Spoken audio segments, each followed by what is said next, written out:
আসসালামু আলাইকুম বন্ধুরা, আশা করি আপনারা সকলেই ভালো আছেন। বর্তমান বিশ্বের মাইকেল জ্যাকসনকে কে না চেনে। মাইকেল জ্যাকসন হচ্ছে সেই ব্যক্তি যিনি কিছু বছর আগে মিউজিকের একটি নতুন রূপ দিয়েছিলেন। একদিন মাইকেল জ্যাকসন একজন জ্যোতিষীর কাছে গিয়ে বলেন, আমি তোমাকে দুটো প্রশ্ন করব, আশা করি তুমি আমাকে সঠিক জবাব দিবে। এই কথা শুনে জ্যোতিষী তাকে উদ্দেশ্য করে বলল, ঠিক আছে, আমি চেষ্টা করব।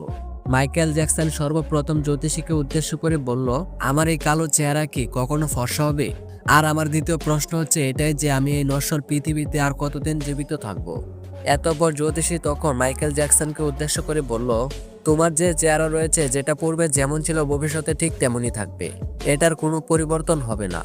আর যদি বলো যে তুমি দুনিয়াতে কত বছর জীবিত থাকতে পারবে, তাহলে তার উত্তর হচ্ছে এটাই যে বর্তমান সময়ে মানুষ 70 থেকে 80 বছরের বেশি বাঁচতে পারে না।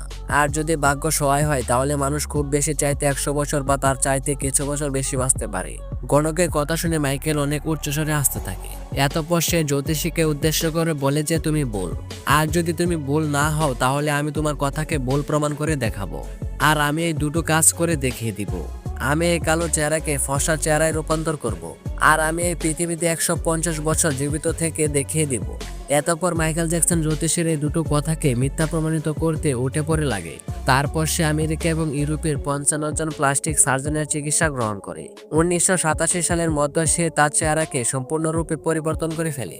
অর্থাৎ কালো চেহারা বিশিষ্ট মাইকেল জ্যাকসনের চেহারার পরিবর্তে একজন সুন্দরী মেয়ের চেহারার অনুরূপ হয়ে যায়। সমস্ত বিশ্ববাসী একজন ফর্সা চেহারার অধিকারী মাইকেল জ্যাকসনের সাথে পরিচিত লাভ করে। এইভাবে সর্বপ্রথম সে তার কালো রঙকে পরাজিত করে।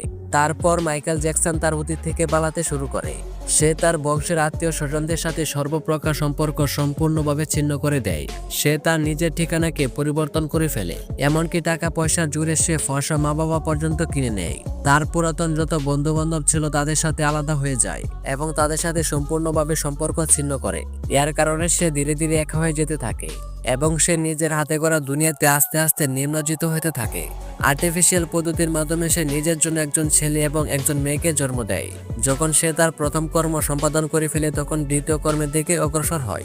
সে 150 বছর জীবিত থাকার জন্য যে কর্ম শুরু করে সে ব্যাপারে আপনারা কখনো চিন্তাও করতে পারবেন না। সে শুধুমাত্র অক্সিজেন কেবিনে শয়ন করত। সে লোকেদের সাথে কমর্দন করার জন্য নিজের দস্তানা পরে নিত।